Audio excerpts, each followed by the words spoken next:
来关注俄乌局势，俄罗斯联邦委员会一致通过授权总统普京在境外动用武装力量，意味着可以正式派军队到俄方承认独立的乌东两区。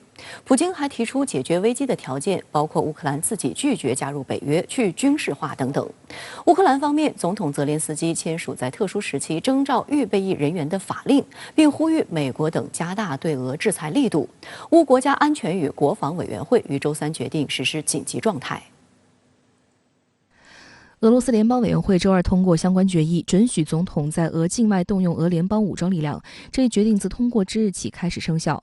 出动军队的数量、行动区域、任务和在俄罗斯境外停留的时间将由总统决定。俄联邦委员会主席马特维延科表示，在境外使用俄武装力量的目的是在顿巴斯地区建立和平，并防止对平民的炮击。俄外交部同日宣布与两个共和国建立外交关系。根据相关条约，俄方将向他们提供相应援助，包括军事援助。当天，普京在克里姆林宫会见记者时表示，他没有说过俄军将立即进入顿巴斯地区，俄方下一步的行动要视前方局势而定。就承认乌东两区独立一事，普京表示，因乌克兰现政府所为，新明斯克协议实际上早已死亡。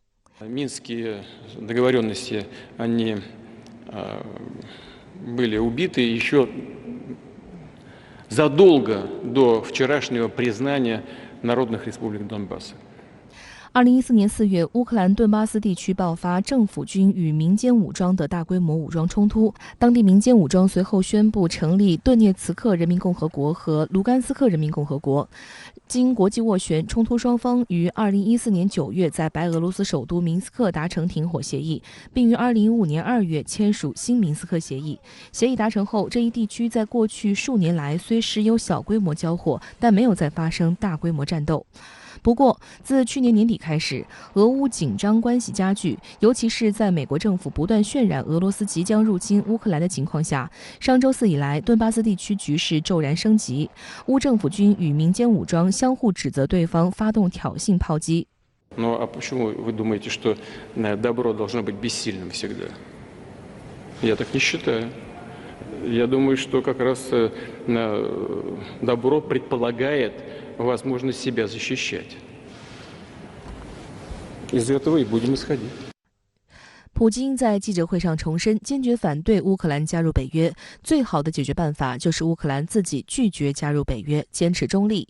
此外，俄罗斯希望乌克兰去军事化。普京表示，乌克兰目前除了缺乏浓缩铀装置以外，具备所有制造核武器的条件，这对俄罗斯来说是战略危险。乌克兰通过军事化手段反俄，对俄罗斯来说不可接受。不过，普京同时也强调，俄罗斯从来没有要入侵乌克兰。对于普京来说，手里的牌并没有出完，甚至俄罗斯还可以采取军事联合演习，继续的利用军事这种极限施压的模式。除此之外，俄罗斯的现存的这种核武力量也是此次乌克兰危机当中俄罗斯的这种底气。俄罗斯宣布承认乌东两地独立，是继2014年后俄方对涉乌问题做出的最强烈举动，也意味着2015年新明斯克协议签署以来的国际平衡被打破。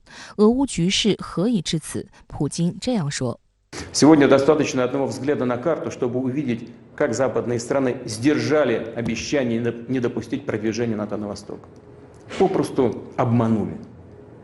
Мы получили одну за другой 5 волн расширения НАТО。分析指出，乌克兰危机尽管起因诸多，但本质上依旧是地缘政治纷争。以美国为首的北约不断东扩，引发了俄美在该地区的战略博弈。可以说，北约东扩就是乌克兰危机的祸根。德国《明镜周刊》近期发表的一篇文章，1991年的机密文件显示，苏联在东西德合并的时候就得到了北约不再东扩的政治承诺。当时华沙条约摇摇欲坠，华约不存在的话，北约也就没有存在的意义。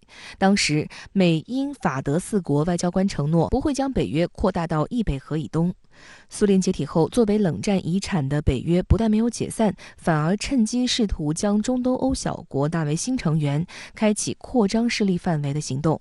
到2002年，北约第2轮东扩实际上已经突破叶利钦政府画出的红线，但实力不济的俄罗斯当时并没有太大反应，实际上进行了妥协，并表达了在战略和政治上融入西方的意愿，以换取西方在政治上认可俄罗斯，在战略上接纳俄罗斯，在经济上资助俄罗斯。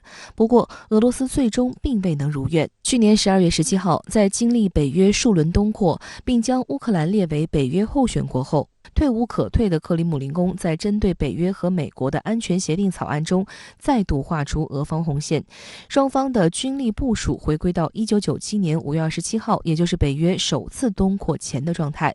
北约保证停止扩张，不在乌克兰、东欧、外高加索和中亚从事任何军事活动。如果北约停止向这个乌克兰东扩，向中东国家东扩的话，这样的一个危机是可以得到进一步的和解的。爆发这种全面战争和这种大规模的军事冲突也是可以得到化解的。周三的中国外交部例行记者会上，发言人华春莹指出，局势走到了今天，依然希望各方保持克制，通过对话和协商缓和事态，避免局势进一步升级。乌克兰问题有其复杂的历史经纬，局势演变至今是各种因素共同作用的结果。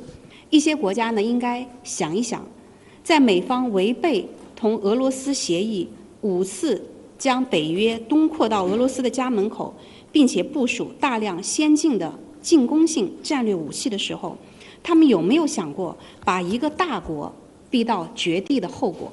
乌克兰方面，总统泽连斯基周二发表电视讲话，宣布已签署在特殊时期征召预备役人员的法令，开始征召18至60岁的预备役军人，以提高乌克兰军队对作战形势所有可能变化的准备。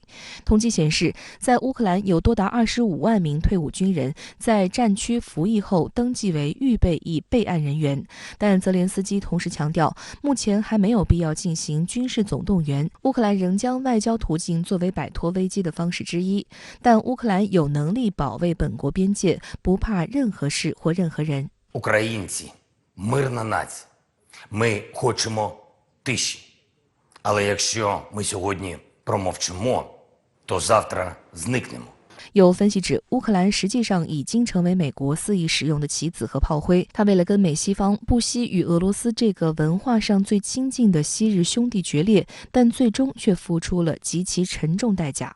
美国已经宣布不会在乌克兰出兵与俄罗斯进行这种交战。可以说，美国对于现在的俄乌危机已经表现出来一种比较低的姿态。欧洲本国也不希望在家门口这种发生战争、发生冲突。如果发生了战争，受伤的不仅仅是俄罗斯和乌克兰，整个欧洲的经济，甚至现在难以兼顾的难民问题，也会让欧洲难以兼顾。